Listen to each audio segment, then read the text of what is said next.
once you perceive the problem from a position of an observer, then the problem becomes just one of many options, not necessarily the one that one wants to stick to. Once I gotten this level of understanding, I was no longer attached to so many things. It simply doesn't matter that much. It doesn't. There is a certain degree of freedom that comes with that. Because really, if we speak of freedom now from an NLP perspective as to what freedom means a presence of something that we are liberating ourselves from.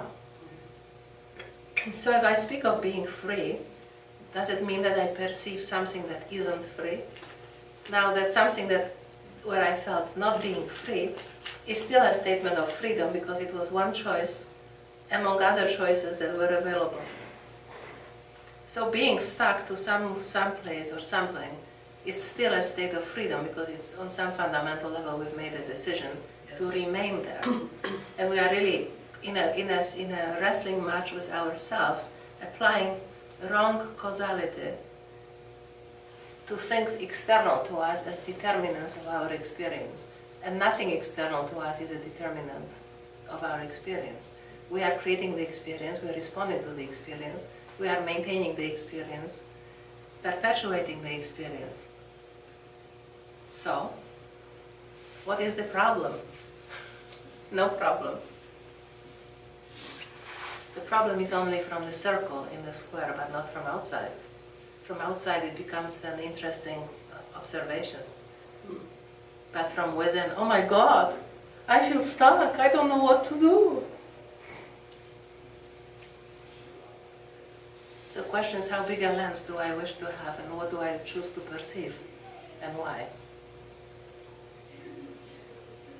You know, as I live my life these days, I kind of watch people and I see I see patterns in front of me, and I also see an interesting play of life that is being played upon multiple stages and with some common denominators which are shared by all people, given that we have a certain number of choices within the possibility of choosing. So we do have free choice within the range of what's possible to us. But ultimately we are part of a whole that is ultimately intelligent, and which may have put some check stop saying, being a human, this is enough, this is as many choices as you have available, play and dance, do whatever heck you want here. At the end of the day, what really matters is your intent, because what you're playing with is still an illusion. So there is really no consequences in the scope of the larger universe, but the consequences in this one seem so real that we become attached to them. But that's a philosophical perspective that I have. And I find it rather easy to live with, because it allows me to be detached from a lot of things. 2 years ago, I would have been profoundly disturbed by the fact that my knee is ripped and I cannot walk. And I would have felt a victim to inability to go to the gym and all the things that I'm wearing high-heeled shoes and perhaps whatever that means. Now I'm thinking, what the heck am I learning through this? What is life like to be living in a space of this limitation, and how to still feel free within that constraint?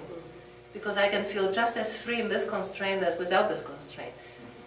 In this moment, this doesn't really matter, which is really the principle of utilization in hypnosis, isn't it? Everything serves a useful function. Nothing is discardable, and you can use it in any way you want. Which tells me that in using this methodology with clients, we can never make a mistake. We cannot make a wrong step. Because if something doesn't work one way, go back in there and make change, do something else, right? Some people will start, oh my God, what do I do with this client? What is the right procedure? You are already asking the wrong question. Because the question is, what are you dealing with and what do you want here? What's your purpose? What's your intent? And when will you have been satisfied that you've achieved your result? Okay? Now, given what you know, what questions do you need to ask of yourself to understand what's happening? What's really missing, so that once you've gathered this information, you have full understanding of this person's model of the world. Once you've recreated it, there is infinite number of possibilities of what methods to use based on some principles that govern all that.